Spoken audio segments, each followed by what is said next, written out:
오늘 본문에 보면 두 가지의 키워드가 나오거든요. 반복되는 단어를 보시면 돼요. 첫 번째 단락에서는 근심이라는 단어가 반복되고 있고요. 두 번째 단락에서는 용서라는 단어가 반복되고 있습니다. 그래서 저는 오늘 결론부터 말씀드릴게요. 우리가 결심해야 되는데 첫 번째, 뭘 결심할 거냐? 오늘 답부터 말씀드릴게요.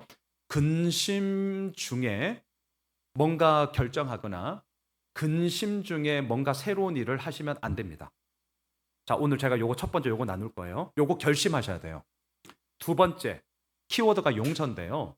우리가 머리의 언어, 특히 교회 다니는 사람들, 하나님의 용서를 받았기 때문에 그 은혜로 용서해줘. 이런 얘기 쉽게 하는데 제가 오늘 분명하게 말씀드립니다. 우리가 두 번째 결심해야 될 게 뭐냐면 남들에게 용서해라 이런 말을 하려면 전제되어야 될 게 있습니다.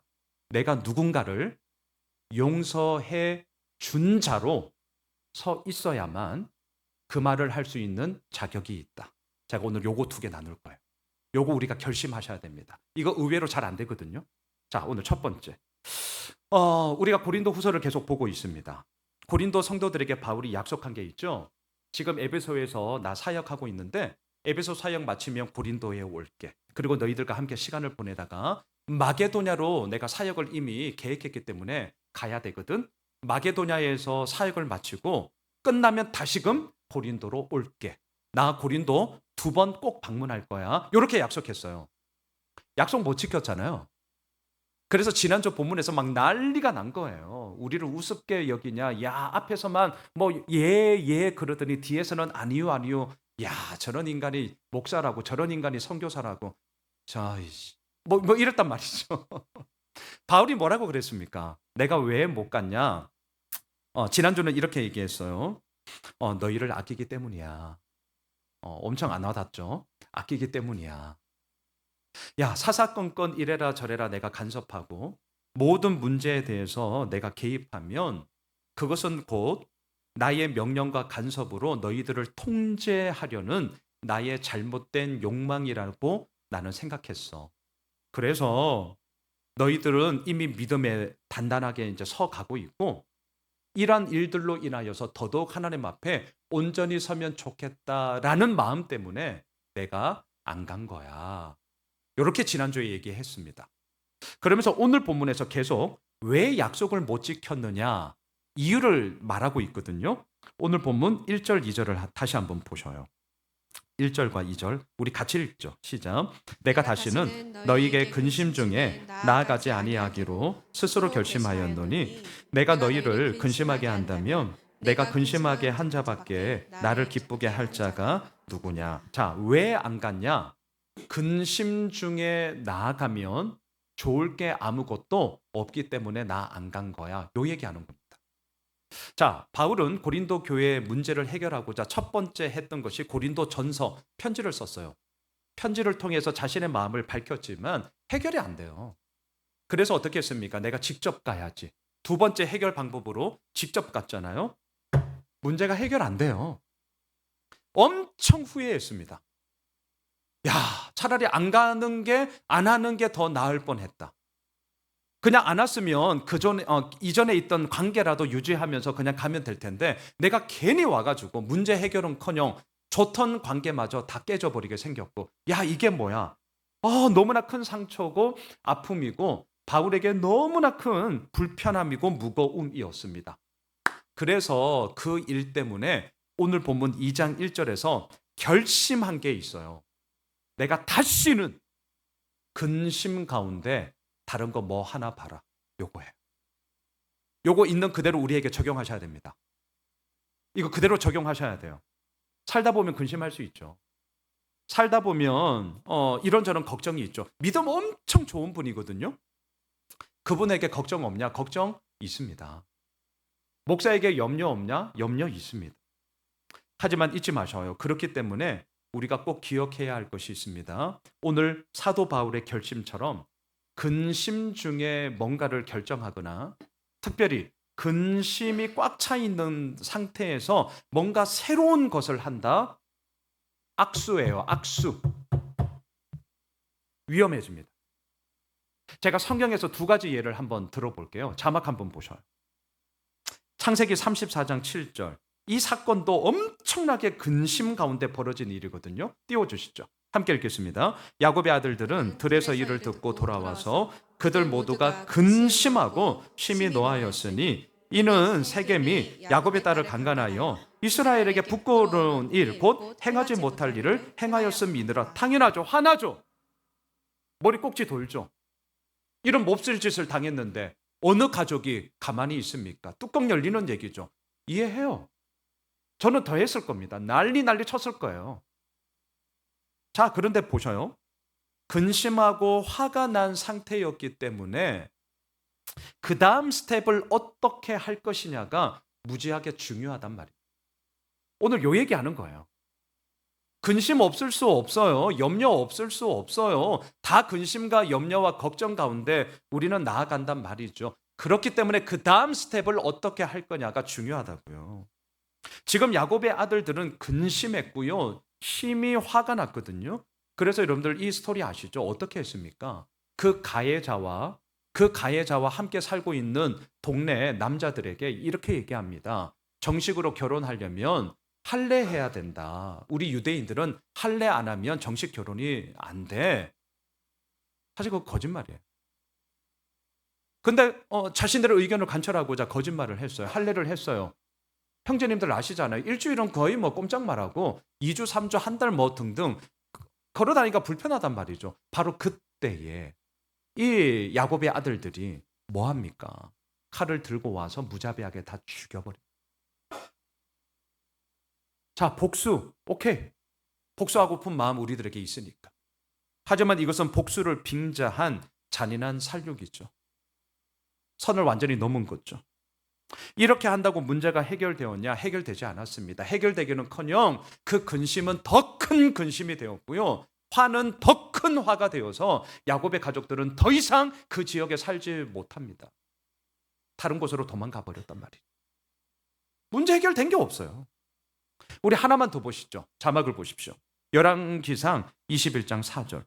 이스라엘 사람 나봇이 아합에게 대답하여 이르기를 내 조상이 유산을 왕께 줄 수 없다 하므로 아합이 근심하고 답답하여 왕궁으로 돌아와 침상에 누워 얼굴을 돌리고 식사를 아니하니. 그 유명한 나봇의 포도원 이야기입니다. 나봇의 포도원을 갖고 싶었습니다. 하지만 나봇은 얘기합니다. 왕이여, 우리 조상의 유산입니다. 유업으로 물려받은 이 땅을 어떻게 가지려고 합니까? 왕이라고 한들 이것은 법적으로 그리할 수 없습니다. 사유재산을 뭐라고 왕이 뺏는 것입니까? 조상의 유업입니다. 맞는 말이에요. 근데 갖고 싶어.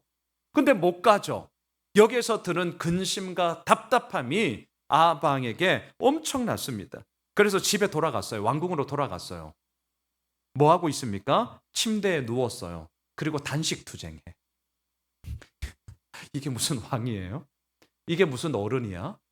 몸집만 어른이지 애야 애. 생각하는 것도 행동하는 것도 초등학생들보다 더 못해. 유치원 정도 되겠죠. 근심이 있고 답답하고 가지고 싶으나 가지지 못한다 하여서 자기 집에 돌아와서 침대에 누워서 나 밥 안 먹어. 애라 먹지 마라. 단식 투쟁하고 있는 이 아합 왕. 결국 이 문제를 어떻게 합니까? 정답은 이건 포기해야 되는 거거든요. 포기해야 되는 거. 이게 정답이에요. 왜? 못 가져요. 가질 수가 없는 거란 말이죠. 하지만 이것을 어떻게 했느냐? 아합과 이세벨은 자신들이 갖고 있는 힘으로 불량배 2명을 돈으로 매수해서 나봇을 죽여버려요. 자, 제가 지금 하고픈 얘기가 있습니다. 오늘 첫 번째, 이미 답을 다 말씀드렸어요. 결심하셔야 돼요, 여러분. 뭘 결심하냐? 그 일이 뭐든지 간에 근심이 있을 때, 답답함이 있을 때, 화가 치밀어 올랐을 때, 그때 뭔가를 결정하고 더군다나 뭔가 새로운 일을 시작한다? 절대 하시면 안 됩니다. 결심하세요. 근데 의외로 이 실수를 무지하게 많이 합니다. 무지하게 많이 해요. 제가 이 말을 이렇게 바꿀게요. 처음 시작할 때, 뭔가를 결정할 때 그 일을 하는 나 자신이 가장 먼저 분명하고 클리어해야 합니다. 만일에 시작하는 나부터가 개운치 않다, 뭔가 찝찝하다, 뭔가 이상하다, 그러면 그 일이 앞으로 어떻게 될 것 같으세요? 이런 거 있죠. 나에게 괜찮아야 남들에게도 괜찮은 겁니다.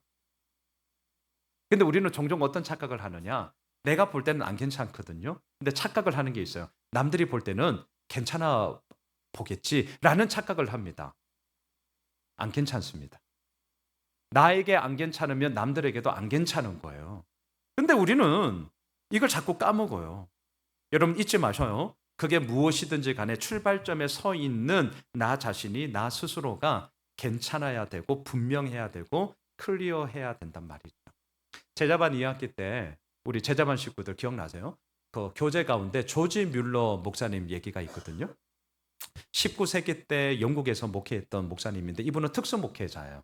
4개의 고아원을 운영하는 설립자였고요. 대략 한 10,000여 명의 아이들을 돌보던 목사님이셨습니다. 시중에는 5만 번 기도 응답을 받은 조지 뮬러 뭐 이런 책도 있습니다. 이 목사님이 이런 얘기를 했어요. 뭔가를 새롭게 시작하고 뭔가를 결정하려고 할 때 나는 이렇게 했습니다 라는 자기 경험을 얘기해 주는데 한번 들어보세요. 첫 번째, 이 목사님이 어떻게 했느냐. 첫 번째, 하고자 하는 일에 대해 내 뜻을 주장하지 않기를 기도했다. 내 뜻을 막 주장하지 않기를 기도했다는 거예요. 왜? 대부분의 사람들이 겪는 문제 중 90%는 여기에서부터 시작하기 때문이다. 나의 마음이 하나님의 뜻을 행하려는 자세를 가지고 있을 때 반대로 문제의 90%는 이미 해결된 것이다. 두 번째, 내 느낌이나 감상에 결과를 맡겨놓지 마라. 느낌이나 감정에 그 결과를 맡겨놓지 말라는 거예요. 왜? 그렇게 하면 내가 큰 착각에 빠지기 때문이다. 자, 세 번째, 말씀 붙잡고 하나님을 의지해라. 하나님의 인도하시면 절대로 말씀에 위배되지 않고 말씀에 있는 대로 인도하시기 때문이다. 그래서 큐티 하셔야 돼요, 여러분. 네 번째, 주어진 환경을 봐라. 여러분, 환경을 도외시할 수 없습니다. 네.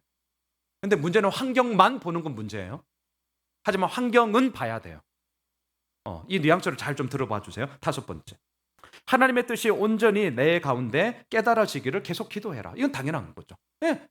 깨달아지기를 기도하라는 거예요. 그리고 마지막 여섯 번째, 말씀 묵상하고 기도하면서 신중한 판단을 이제 내리는데 특별히 내 마음의 평안함, 두세 번 더 기도하면서도 계속 그 평안함이 있으면 실천에 옮겨라. 이제 이런 얘기입니다. 여러분, 왜 이렇게까지 해야 되냐? 오늘 첫 번째 결심, 근심 중에 나아가면 안 돼요. 근심의 문제가 해결되지 않았는데 다른 뭔가 새로운 것으로 이게 해결되겠지라는 착각에 빠지면 안 된다고요. 지난 금요일이었습니다. 안산에 목회하는 제 후배 목사가 있어요. 이제 이 친구는 내년도 연말에 이제 분립개척이 이제 정해져서 준비하고 있는 친구예요. 이제 준비하면서 마음에 이제 이런저런 얘기들이 엄청 많거든요.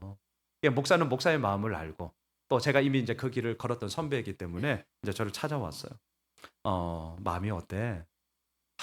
형님, 목사님, 잘하고 싶은 욕심 당연히 있겠죠. 또 잘 되어야 한다는 부담감 당연한 거겠죠. 근데 더 큰 게 있어요, 사실은. 그게 뭐냐? 그 교회는 이미 수십 개의 분립개척을 한 교회거든요. 그래서 비교당함. 와, 이거 우리 모두에게 가장 큰 숙제예요. 이런 거죠. 저 목사는 언제 개척했는데 뭐 얘기할까요? 성도 몇 명 모이고 뭐 했고 다 그 얘기예요. 그렇죠? 다 그 얘기예요.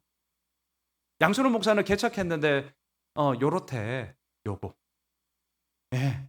그 비교해서 들어오는 이야기들이 너무너무 마음이 힘들다는 거죠.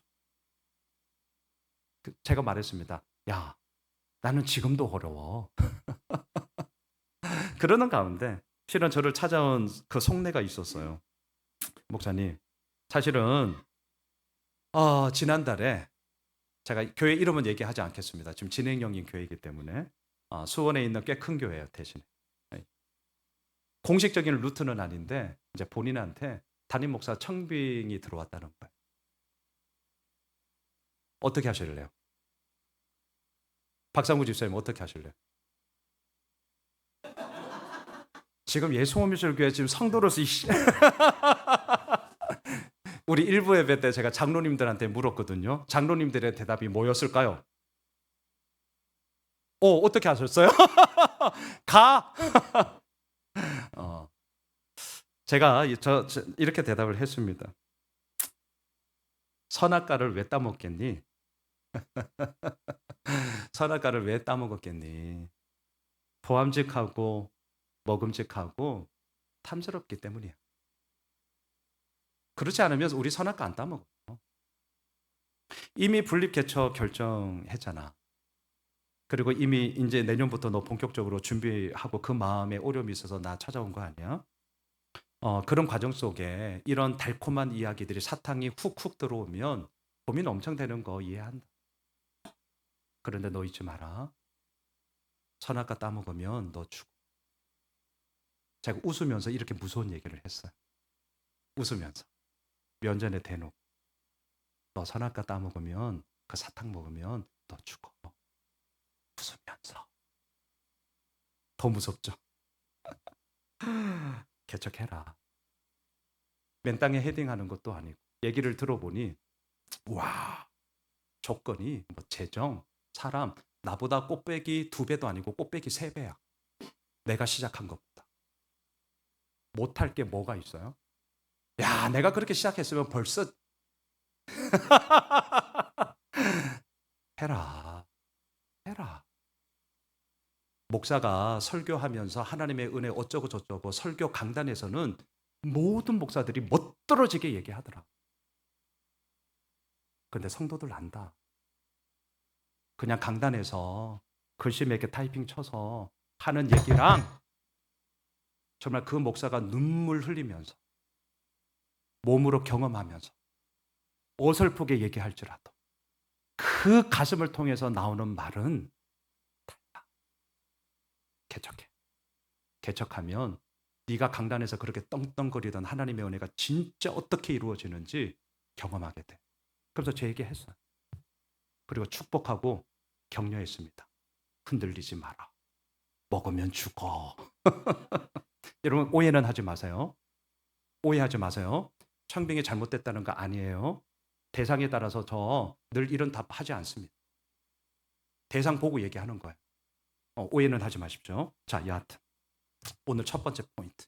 근심이 있어요. 걱정이 있어요. 그럴 때 뭔가 꼭 새로운 것이 들어와. 그거 먹으면 죽어요. 스탑하셔야 돼요. 그때.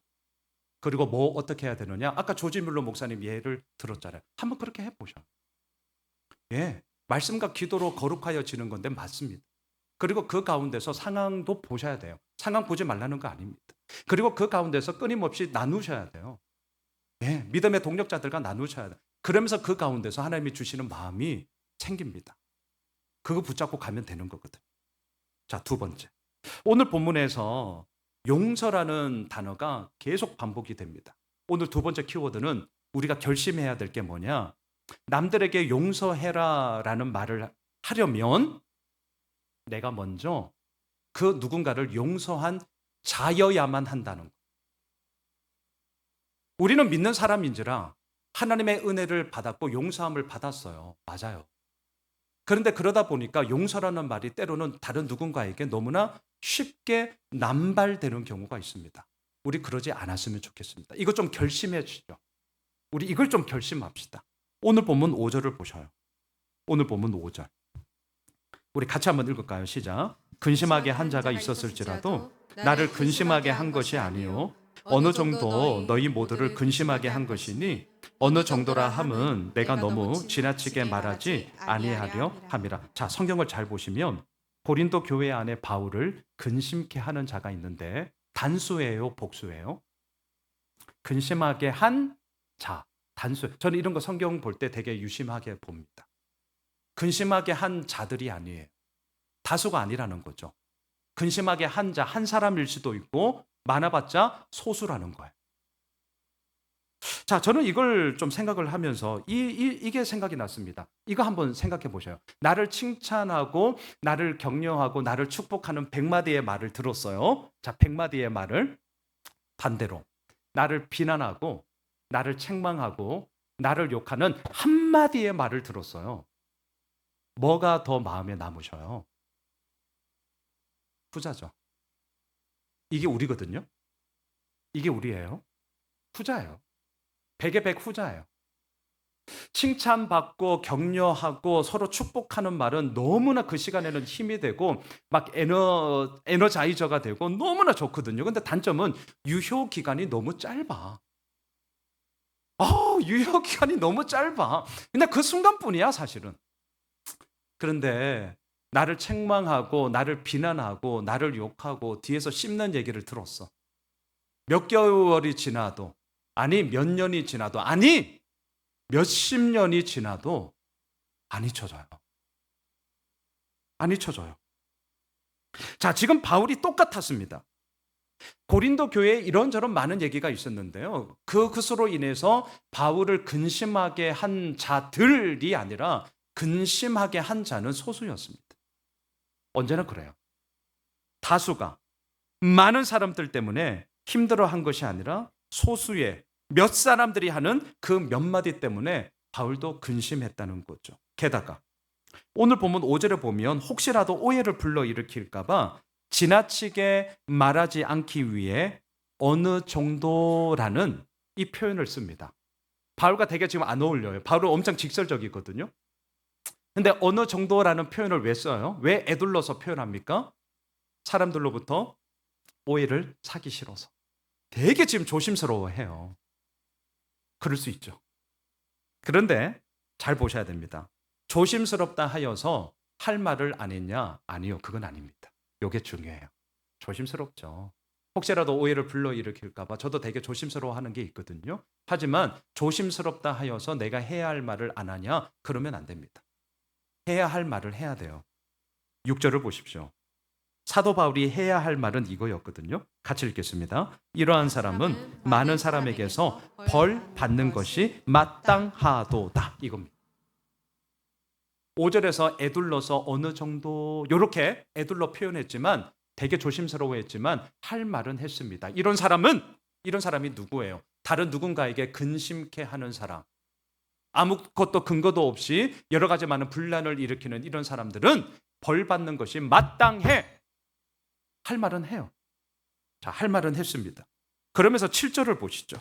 오늘 보면 7절. 같이 읽겠습니다. 그런즉 너희는 차라리 그를 용서하고 위로할 것이니 그가 너무 많은 근심에 잠길까 두려워하노라. 자, 여기서 오해할 수 있는 단어가 하나 나옵니다. 차라리라는 단어예요. 자, 차라리가 뭐예요? 이렇게 할 바에는 차라리 요렇게 해. 거기 갈 바에는 차라리 여기 와. 이게 차라리잖아요. 그러니까 이 구절을 읽으시면서 많은 분들이 뭘 오해하냐면 6절과 7절을 이어가면서 이제 헷갈려 하기 시작합니다. 분명히 6절에서는 이러한 사람은 마땅히 벌 받아야 돼 라고 얘기를 했는데 7절에서는 너희는 차라리 그를 용서해. 차라리 그를 위로해. 자, 이렇게 얘기를 하니까 그럼 뭐 하라는 거지? 차라리라는 단어를 안 썼으면 그나마 좀 이해하기가 쉬울 텐데 차라리라는 단어 때문에 우리가 헷갈려 한단 말이죠. 제가 정립해 드릴게요. 이런 겁니다. 6절, 이 사람은 이미 많은 사람에게서 마땅한 벌을 받았으니, 이런 뜻이에요. 이미 벌을 받았어요. 7절, 그런즉 너희도 그를 용서하고 위로해 주어라. 이런 얘기입니다. 다시요. 이미 마땅한 벌을 받았어요. 이미. 그리고 그 사람이 그 벌을 받았으니 이제는 그 사람을 용서해 주고 위로해 줘. 요거란 말이죠. 자, 오늘 두 번째 결심. 용서에 대한 부분인데요. 이거 정말 어려운 부분입니다. 저도 사실 되게 조심스러워요. 용서에는 언제나 머리의 언어와 몸의 언어가 충돌합니다. 언제나 그래요. 자, 머리의 언어는 뭐냐? 이겁니다. 하나님이 나를 용서해 주셨어. 그 용서해 주신 은혜가 오늘도 나를 살게 해. 고로 나도 용서해 줘야 돼. 요거예요. 우리가 이미 다 알고 있는 사실. 이게 믿는 사람들이 가지고 있는 머리의 언어예요. 이거 맞는 말입니다. 그런데 문제는 뭐냐? 내 몸의 언어는 달라. 뭐예요? 내가 왜 저 인간을 용서해 줘야 돼? 쥐가 나한테 한 게 뭐 있는데? 쥐가 나한테 용서를 먼저 필요해야지 내가 용서해 줄까 말까 하지. 왜 내가 먼저 용서해야 되냐고. 요거예요. 우리 다 경험하고 있는 거예요. 머리의 언어와 몸의 언어는 달라요. 이게 계속 충돌해요. 이게 충돌하다 보니까 여기서 대표적인 현상이 두 가지가 나와요. 첫째, 먼저는 나를 자책하는 걸로 나와요. 우리가 너무 착해 빠져가지고. 착한 병 걸리시면 안 돼요. 각보용 집사님, 우리 제자반때 이 내용 나누었거든요. 그리스도인들이 착한 병에 걸리기 쉽거든요. 이게 뭔 말이냐? 하나님이 나를 용서해 주셨는데 나는 왜 저 사람을 품어야 되는데, 저 사람을 사랑해 줘야 되는데, 저 사람을 용서해 줘야 되는데, 나는 왜 용서를 못하지? 내 믿음이 이렇게밖에 안 되나? 내가 너무 부족해서인가? 내가 너무너무 하나님을 잘못 믿어서인가? 라고 그 화살을 나한테 막 쏘는 거. 이게 대표적으로 나타나는 하나의 증상이고요. 또 다른 증상은 또 반대야. 마치 시편에 나오는 것처럼 하나님, 저 인간을 부러뜨려 주십시오. 내가 못하니 하나님의 힘을 빌려서 하나님의 징계와 심판을 구하는 화살을 밖으로 쏘는 그러한 모습들도 나타나게 되는 것이죠. 자, 여러분, 용서해야 되는 거예요? 말아야 되는 거예요? 도대체 뭐 얘기하자는 거예요, 지금? 용서해야 되는 거예요? 말아야 되는 거예요? 어렵습니다. 머리의 언어는 다 아는 사실이고 이게 어려워요. 그러다가 제가 오늘 본문을 묵상하다가 바울이 사용하고 있는 동사가 눈에 들어왔어요. 동사가. 오늘 보면 7절을 보세요. 동사를 잘 보세요. 그런즉 너희는 차라리 그를 그다음 뭐예요? 용서하고예요. 용서하고 용서받음이 아닙니다. 용서하는 거예요. 10절을 보십시오. 너희가 무슨 일에든지 누구를 용서하면 나도 그리하고 내가 만일 용서한 일이 있으면 용서한 그것은 너희를 위하여 그리스도 앞에서 한 것이다. 자, 잘 보세요. 용서받음의 얘기가 아니라 용서하는 얘기를 하고 있습니다. 용서를 받는 것은 말 그대로 내가 받는 것이기 때문에 감사하시면 돼요. 그리고 이게 우리에게는 사실 되게 익숙하다. 맨날 용서받은 얘기만 해. 맨날. 오늘 동사를 잘 보세요. 용서받은 얘기 하는 게 아닙니다. 용서한 얘기를 하는. 용서하는 것은 달라요. 용서받음과 용서함에 사용되는 마음의 근육은 너무너무 달라요. 용서받으면 그냥 받으면 돼요. 안으로 저절로 돼. 이건 저절로 돼요. 용서하면 뭐예요? 저절로 되는 것을 뻗쳐야 돼요. 이 근육을 안 쓰다 보니까 너무너무 어려워요. 어떻게? 내가 왜 희생해야 돼? 이렇게 되는 거예요. 어떻게? 내가 왜 손해봐야 돼? 내가 왜 감내해야 돼? 내가 왜 포기해야 돼? 이거예요. 마음의 근육이 너무너무 달라요. 그래서 우리가 결심하셔야 됩니다. 오늘 두 번째 결심. 뭘 결심하느냐?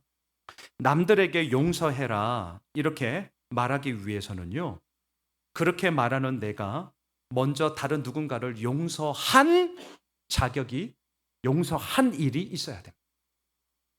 그래야만 그 용서해라라는 말을 할 수 있는 자격이 있어요.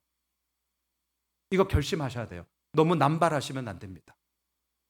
저는 이 부분을 묵상하다가 여러분들 안도현 시인이 쓴 아주 짧은 시 있잖아요. 너에게 묻는다. 이거예요. 연탄재 함부로 발로 차지 마라. 너는 누구에게 한 번이라도 뜨거운 사람이었느냐. 이거 한 번쯤 다 들어보셨잖아요. 용서라는 주제를 연결해서 제가 이렇게 한번 바꾸어 볼게요. 용서해라. 함부로 말하지 마라. 너는 누구에게 한 번이라도 용서를 해본 사람이었느냐.